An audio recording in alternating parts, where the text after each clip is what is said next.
Hey everyone, today we've got a pack of Darksteel from 2004.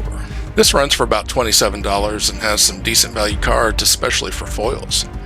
The top pulls are Panoptic Mirror that goes for $48 or $94 as a foil, Darksteel Forge for $36 or $66 as a foil, or Sword of Fire and Ice that goes for $31 or $65 as a foil. Well, let's see how we do.